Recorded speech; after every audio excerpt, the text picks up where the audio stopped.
Welcome to the Big Success Podcast, cutting-edge conversations on business and personal success, as well as how to level up. Here's your host, #1 business coach in the world, Brad Sugars. Our guest today is Nathalie Nahai. Human behavior expert is probably the simplest way I can describe this. When it comes to web design, the arts, unique vantage point to examine the complex way or the complex challenges that you and I face today of understanding people. 2 of her books, The Web of Influence, phenomenal read, really simple read, but it goes into the psychology of online persuasion, which I think in today's world is really, really important. It's kind of the manual or the go-to book for business leaders today and a lot of universities alike. Business Unusual. Again, a very different style of read, uncertainty and the psychology of brand resilience, how a brand today builds trust out there in the marketplace. It's one of the defining books of understanding how to do that of our time today. She runs her own podcast, the Hive Podcast, behavioral science advisor. We've had her speak at our Business Excellence Forum. She's done our Big Friday finish. She got clients like Google and the Harvard Business Review. Ethical business behavior is what she teaches. You're going to welcome and you're going to love learning from Nathalie Nahai. It's the Big Success Podcast. I'm Brad Sugars, the #1 business coach and your host today. Nathalie Nahai is with us. And Nathalie, first question. Real simple one, but not really. What is success to you? Thanks for having me on the show. It's nice to be in conversation with you. I think success for me is about the freedom to flourish, which sounds quite nebulous, but it connects with our ability to be integrated. So to have different aspects of ourselves expressed and met. And obviously that relies upon having financial freedom as well, and the possibility for safety and security, and all of Maslow's being and deficit needs being met. But I think it's also about understanding how to create the kind of balance in your life where through the course of a week or a month, let's say, you feel as though all of your different aspects are getting the chance to thrive. So that's kind of the way I conceive of it. And in that sense, it's a bit like having an orchestra with your different parts all playing the piece. And you have to figure out how to create the symphony of your life so that everyone can partake in the way that feels good. And it's a balancing act, and the music changes through time. But I think that's how I conceive of success. Yeah. How has your definition of success changed over your lifetime? So in my 20s, having spent some time in the music industry and found it to be brutal, I kind of switched and decided to get into speaking. And in the tech world, being sort of a young woman with a mostly male kind of entourage, success for me was really just about making a mark with something that was valuable and not going in for all the kind of like razzmatazz and this kind of marketing spiel where people give it a lot of this and don't actually put their money where their mouth is. And so for me, it was really this kind of strong ambition to, in some senses, prove myself, in other senses, prove to other women, like, you can be on stage. It's not that hard. Come on, let's go. Also kind of challenge gender assumptions and make money. And I think as I've gotten older and I've realized that, I can do those things, now the other parts of myself that haven't had as much of a look in are coming front and center, which is extremely exciting and a bit nerve-wracking, but like, good. I love that. As a father of 4 daughters, it's like, yes, here's another one for you to listen to, kids. So it's my 2 daughters that are in college. It's like every time they want to learn, it's like, here you go. Here's another one for you to study. Go for your life. So where do you think success chose you, or where do you think you chose success? At what age, or was there a story behind it, or tell me your thoughts? I don't know. I mean, I think success is one of these things. Like when I look at people who have a very clear vocation and a very clear path, who've built something which is tangible, like you have, or you could think about someone like the founder of Patagonia, or a musician like Patti Smith, someone who's really blazed their own trail. And some of these people kind of have this sense of, this is my vocation, I'm going for it, I've got very specific KPIs, I've got a very strong sense of what it looks like. And for me, it's kind of difficult. I'm always grappling with the sense of, how do I qualify success. It's not just the financial thing, but if I didn't have the financial support of the work that I do, I wouldn't have the freedom to do that stuff. So I don't know about it. Like, some people I think would look at me and go, oh my God, she's successful. But then what is success? Is it having a massive penthouse? Is it having the freedom to paint when I want to, or to dance, or to sing? And so I think I don't know. I think it's a lot to do with choosing what to do with the hand that you're dealt. And I've always had this sense of, oh my God, I've got so many things possible available to me at this point in life. If I look back through previous generations and different countries in the world, I have to use it. So it's more the sense of this need, this drive to kind of make the most out of it. Time is short. By the roll of the dice, I've been born at a time and place where I can do these things. And I think that's kind of, it's more that sense of needing to make the most of it. So it's almost like a deficit thing, as opposed to, oh my God, I'm going to be really successful. I don't really think of it like that. Success means so many things to so many people. And that's why I love this podcast, because we get to get such differing points of view. But when you think about how success happens, what's your theory on how it happens, or your formula for success, I guess? Grit, determination, perseverance, negotiating with oneself. I think a lot of it is about making a decision to do something where other people kind of fall away. Like, people will say, oh yeah, I'd like to write a book. I can't tell you the number of people that say to me, I want to write a book. I'm like, okay, great. I will send you the proposal format. I'll tell you my motivational strategies. Go do it. And do you know how many people do it? Actually, among my circle of friends, quite a few people do. I think because you attract similar people. Yeah. But it's hard. And I think one of the factors in success, whether you consider it to be like juggling lots of things, or spending a year on a book, or 3.5 years in an art academy, or whatever it is, or building a business, it's perseverance and determination. And also the flip side of that, dealing with the shadow of burnout. Like, how do you set yourself up in such a way that you can actually treat it as a marathon and find joy and pleasure, so that when you hit those really rocky bits where you're like, why the hell am I doing this? I'm miserable. This is hard. Why shouldn't I? I should have just been hired by someone and something. So when you get those kind of dark moments, you kind of go, no, but I'm doing this for a reason. Yeah. So let's go back to that negotiating with yourself comment, because I love that idea. Tell me more about what you're thinking. So I'm not very good at negotiating with myself, mostly because I've got this really strong kind of, if we're talking in terms of archetypes, which I find helpful in terms of visualizing how I relate to different aspects, this kind of warrior archetype, the one that gets shit done and is very driven and determined. And I have that very strongly. And so for the book, for instance, I got to the point where I was like, oh my God, I have to get this over the line. It's miserable. I'm writing by myself. My back hurts from sitting for too long. I haven't seen another human in like 3 weeks. What am I doing? And then a smart negotiation would be, okay, you're right. You're miserable right now. Go to a dance class for 3 hours, take 3 days off, refuel, and then we'll come back to it. So it's this kind of, how do you keep your inner constellation of selves happy? And making sure that you're not just cracking that whip, because if you crack that whip, you're going to suck the joy out and then you're stuck.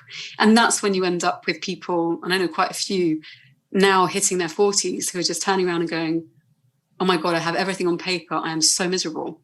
Yeah. And so the trick is to negotiate to not end up in that place, right? I've climbed the ladder, but it's against the wrong building. Yes. And then how do you leap across to a different one? It's like, the view from this one's pretty good, but I don't really feel that moved by it anymore. How can I go somewhere where there's more awe and splendor? Yeah, and I think that's one of the reasons that we discuss success, because success is historically, people think about success, and I see a lot of people fall in the trap, and I'm sure you do, of defining success by how others might define it for them rather than themselves. How did you get to defining success for yourself rather than other people's definition of success?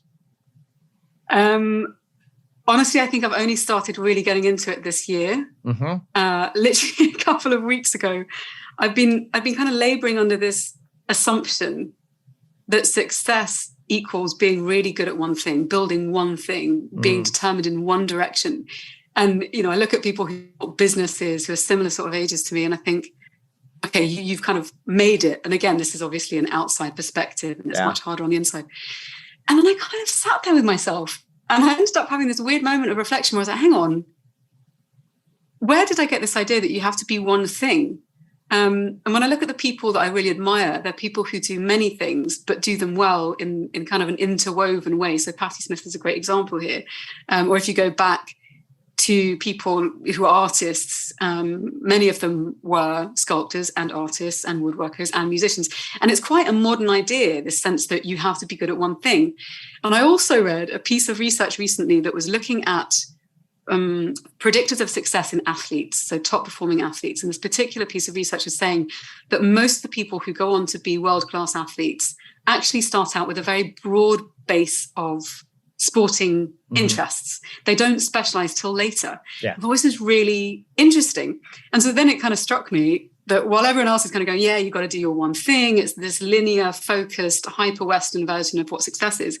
I kind of thought, well, hang on, no, what is it actually to integrate everything where everything's connected and not fighting with everything? So if I'm writing a book and it gives me the freedom to do other things, maybe there's a connection there, and then I don't have to feel split.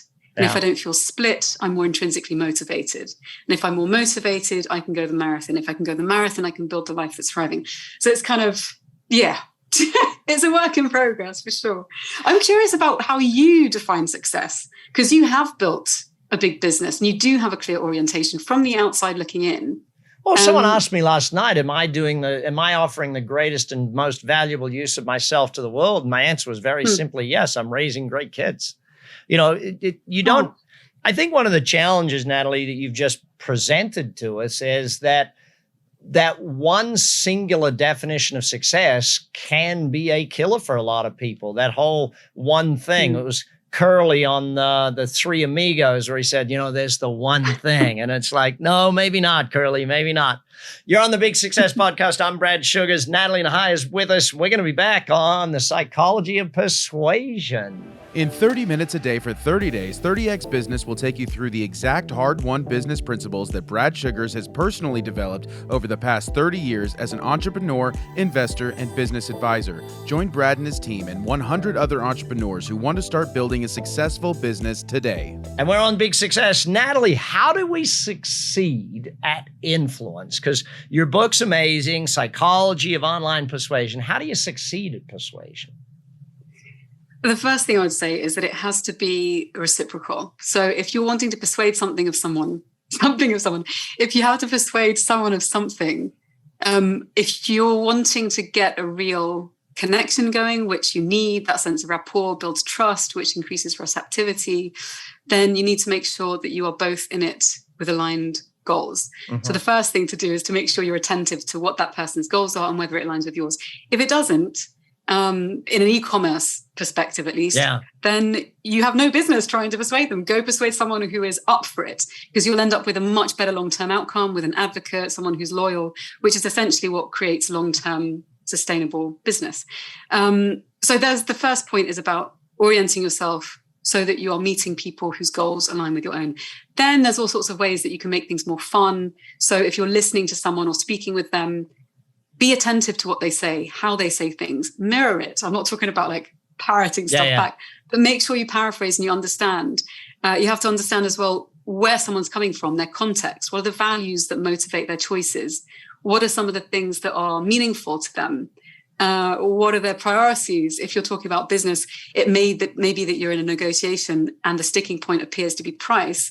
But if you dig deeper, maybe they want something else. Maybe it's positioning, maybe it's prestige, whatever. So it starts with being attentive to the other person and then seeing where you can join forces to create something together. And if you take it from that perspective, that's more in sort of line with influence for good, ethical persuasion. I like it. So the 5 principles, the 4 C's framework, take us through that, because I think it's pretty amazing what you've created. Thank you.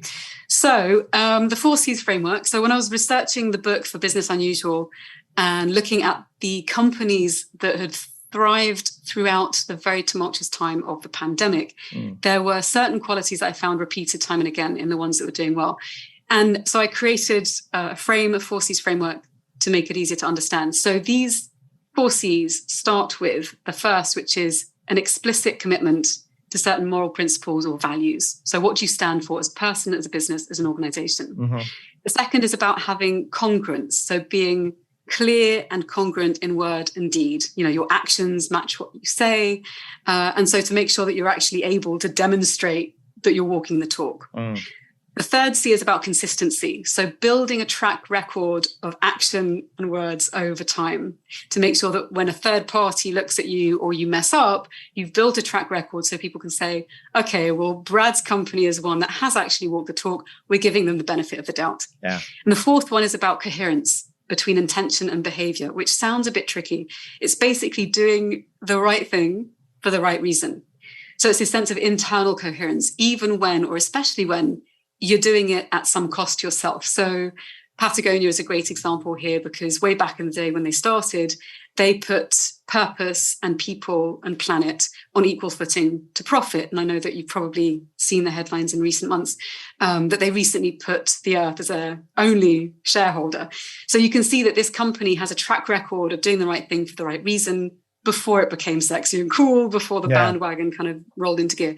So those things, committing to certain values, being congruent in word and deed, consistent over time, and coherent, doing the right things for the right reason, that is a really great place to start. And if you apply it to yourself, because we're all hypocrites in some ways, because, humans are messy, but if you apply it to yourself, you go, okay, which are the areas that maybe I don't live into my potential, and which are the ones that I find easier, and where can we adjust to make sure that we're living with greater integrity? And it feels better to do that.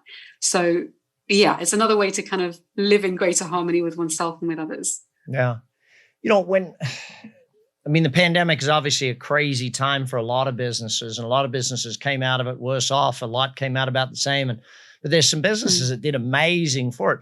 A lot of what you're talking about there, though, is not business strategy. It's human strategy. Yeah, but businesses are made of humans and we forget this.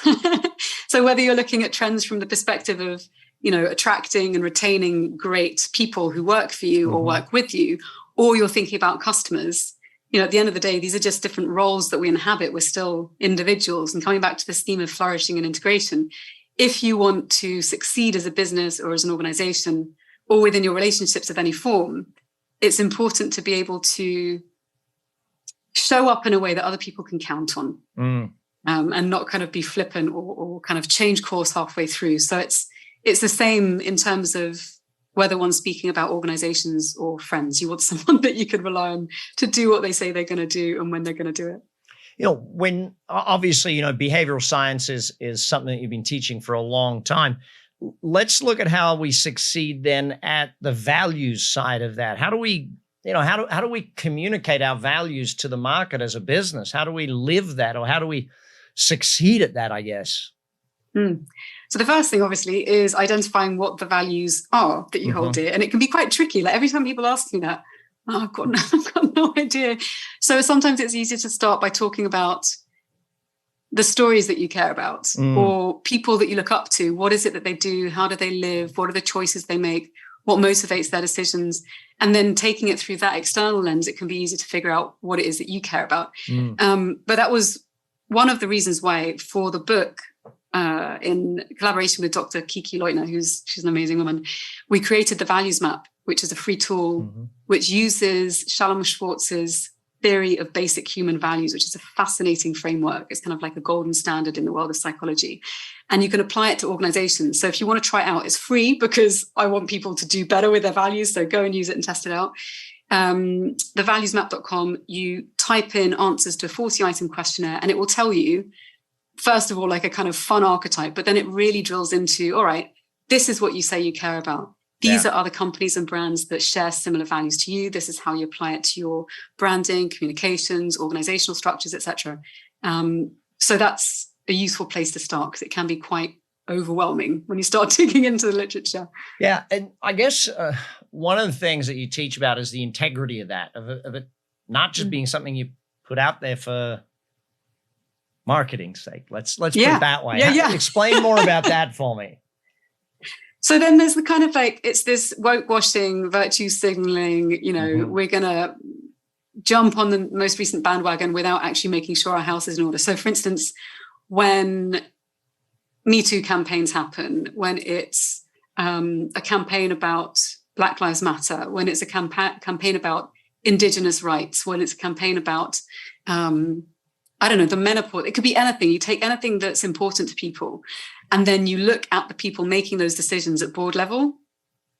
That's going to give you an indication. Okay, so you talk about women in leadership positions. How many women in a variety of roles are there at the senior echelon of your company? And this is one of the things that came out when, I'm not going to name names, but there were quite a lot of companies when George Floyd was murdered that came out in solidarity. And a lot of people responded really angrily and said, well, how can you dare speak about this when you've got an entirely white, mostly male board and no pipeline to support people coming in to train them up in positions that they'd be amazing at, but you just haven't bothered to kind of reach out. So there's also that question, like, and it goes back to the C's. It's like, have you shown that you've made that commitment in tangible, actionable ways? Yeah. I think it's really interesting to watch as we go through success, just how being who you are is more important. And that's corporately, it's human-wise. Don't try and be something you're not. It's the bandwagon. Great. I'm not getting on that bandwagon. I've never spoken to it. I've never dealt with it. It's not my thing. So let me stay true to who I am. So add that to your theories on customer trust. How do we succeed at building trust with customers? So I think one of the key things is giving people back their agency. It's weird because we talk about, especially in the tech world, people talk about customers as users when they're using tech. Which, they are using the piece of technology, but it's a whole person at the other end of the device. And so if you're going to create a situation of trust, you have to give them the agency to be able to interact with you with some control, right? So a good example here of experiences where people get stripped out of their control is when you get hyper-personalized ads from brands that you've not interacted with before based on your history. And you're just like, well, why are you targeting me? So that's a really bad way of creating trust, because people are going to say, you've got information I haven't given you. I don't know who you are. Back off. The flip side to that is to personalize in a way that you give people the choice as to what they opt in and out of. So for instance, Bloom & Wild, which is an amazing company, florist in the UK, digital first, they let people opt in and out of Mother's Day messaging or Father's Day messaging, or whatever it is. And so as a company, you can build trust and also get personalized information and data that's rich simply by giving people control. And so we forget that actually, if you give people a bit of respect, you give them greater agency, they'll be much more likely to want to do business with you, and then to have that possibility to form a deeper attachment. So that's one of the biggest things with trust, is agency. You're on the Big Success Podcast. I'm Brad Sugars, your host. We'll be back in a moment to talk about scaling up. A behavioral science expert, Nathalie Nahai's background in human behavior, web design, and the arts offer a unique vantage point from which to examine the complex challenges we face today. For more information on Nathalie, please go to her website today. We're back with Nathalie Nahai and behavioral science. Nathalie, some of your clients, you work with phenomenal names, the Harvard Reviews, Accentures, Googles. You take them from good to great when it comes to their brand, when it comes to building trust, their ethical behavior, their principles. How do you teach people to go from good to great? I think a lot of it comes down to giving people, this is why I'm giving people a sense of possibility. Because I think when you're in a business and you kind of get locked into a role, it can be very easy to kind of forget the bigger picture or see how things connect in your role and outside in the bigger world. So one of the things that I hope to do, that I endeavor to do in my talks, because obviously it's about psychology and human behavior, is to make sure that when I'm giving the talk, people have something that they can apply to their own lives that explains some of their behaviors. So I'm constantly trying to find points of connection between them and the people that they're impacting, and between the principles and ways that they can understand themselves better to unlock something in them. So there's this kind of sense of, how can I create something in the space of 30 minutes or 40 minutes? Because mostly what I do is keynotes as well as advisory. How can I unlock something for someone so they come away thinking, oh my God, I didn't know that. That makes total sense. I'm going to apply it, or I'm going to try it myself or with my kids, or I'm going to do it with a customer and see what happens. Yep. So it's about that kind of unlocking and connecting. So imagine you and I are friends, which we are, but we're sitting down chatting. And I said to you, Nathalie, psychologically, teach me how to go from good to great. What's the psychology of going from, the small dreams to big dreams, I guess? I think one of the things, there's a couple of things. There's like the psychological thing and then practical thing. So the psychological thing, Carol Dweck is a very interesting researcher psychologist who has been famous for talking about the growth mindset, the idea that if you teach young children, but there are different studies now that kind of take this beyond school. If you teach young children that intelligence is something that one can work at, that's malleable, that can grow, then when they come across challenging questions, tasks, etc., when they get a wrong answer, rather than feeling like a failure, they go, oh, hang on, there's an opportunity to grow here. So there's this sense of taking the fear out of not knowing or getting things wrong and getting them to think, well, actually, I'm contributing towards growth. I'm contributing towards intelligence and full functioning and flourishing. So that's one thing from a psychological perspective. Stripping the fear out. Within teams, it means getting greater psychological safety. So you can speak up and not feel like you're going to get shamed or admonished for looking, ignorant or whatever it might be. So that's really important.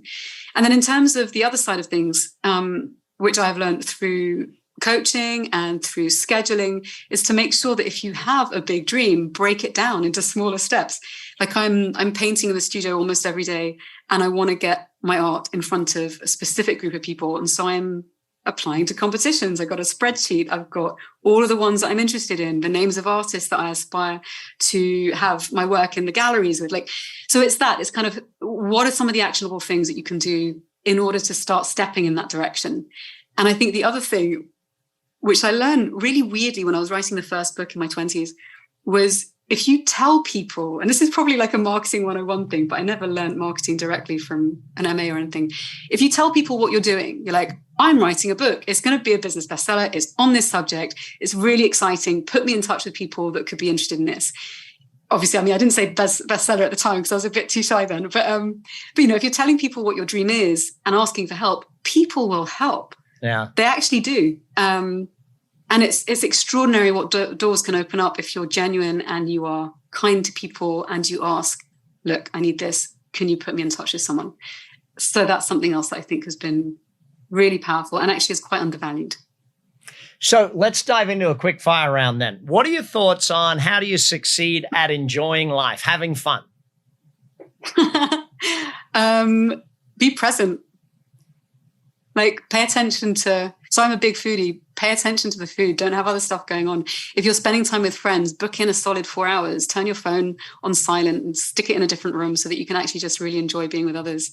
Get in your body, go dancing, go walk, for a forest walk or something like this. Things that get you back in your body in the present moment are amazing. Love it. How do you succeed at setting goals? Scheduling more than to-do lists. Schedule time, like an hour to do X and achieve Y. And then that way, if you haven't achieved all of your Ys, at least you've spent the time on that thing. How do you succeed at personal growth or self-development? Listen. Listen to other people. Ask hard questions. If you're struggling in an area of your life and you've tried everything, get a coach, get a therapist. Get some people to help, because there's lots of things that people can help you with that you might not have tried. How about succeeding at health? How do you succeed at health? Oh, God. Well, I do the 5-2 because I'm a big foodie. And if I don't, then I just eat too much sugar and drink too much wine. So the 5-2 is a great place to start for me, at least. Now explain to people the 5-2. Some people might not know what that means. So the 5-2 is when you take, so there's 7 days in the week, you take 2 days out of the week. So it could be a Wednesday and a Friday, or a Monday and a Wednesday, whatever, where for women, you eat 500 calories, for men, you eat 600. And so on those days, you're basically really reducing what you're putting in. So on those days, I won't have any carbs or sugar or alcohol, obviously. And then it means that for the rest of the week, I eat healthily, but I do like to munch. So it means then I can do that without worrying too much. So health, also enjoy. People are so bloody strict with what they eat. They're doing this diet and that diet, and don't drink booze because you'll, diet. Pleasure is so important. We're embodied for a reason. So if you have the good fortune to be able to eat beautiful food, take pleasure. Very sure. nice. Now, and then obviously exercise. I'm a little scared of asking this one. Asking the super psychologist, how do you succeed at relationships? I think it depends on. So I'd say one of the things that's really interesting to look at is to explore your attachment style. Mm-hmm. So some people who are lucky are raised in families where they have secure attachment. The parents are there, they're available, they're not anxious or avoidant, so the child grows up secure. Mm. If you are not one of those people, and there are many of us who are not those people, it helps to figure out if you tend towards anxiety or towards avoidance, and then it means that when difficult things come up, you know which way you're going to retreat or react. And then if you know that about yourself, not only can you explain it to a partner, but you can also then take steps to come into communication with them in a way that feels safe enough, so that you're always kind of stepping to that edge and that threshold of growth, but you're doing it in a self-compassionate way and you're doing it with respect to the other. So I think knowing yourself, being attentive to the other person and really listening when they speak. And one way to do that, actually, if you're interested in communication styles, nonviolent communication as a practice is amazing. So you can check that out as well. Very nice. Best quote you've ever heard on the subject of success? Okay, so this is the one that comes to my mind. And it's by a French writer who's extraordinary. Her name is Nathalie Nahai. And the quote is, and this always stays with me, it's the only one that I remember. And the day came when the risk to remain tight in a bud was more painful than the risk it took to blossom. Wow. Yeah. Poetry in a quote. She's amazing. So. Nathalie Nahai, Webs of Influence, Business Unusual, phenomenal. Thank you so much for giving us your time today. Really enjoyed having you on the Big Success Podcast. And that's the Big Success Podcast for today. Hopefully you took a lot of notes. Hopefully you learned a bunch. And hopefully you're going to take action on it. BS, Brad Sugar's Big Success, take action. Check all the show notes for all of the links. So make sure that you have links to every single thing that every speaker has in our show notes. Check them now. Click the links. Take advantage of it. And I'll speak to you again next time on the Big Success Podcast. You've been listening to the Big Success Podcast with the #1 business coach in the world, Brad Sugars. To learn more about how to achieve business and personal success, as well as how to level up or listen to past episodes, visit www.bradsugars.com.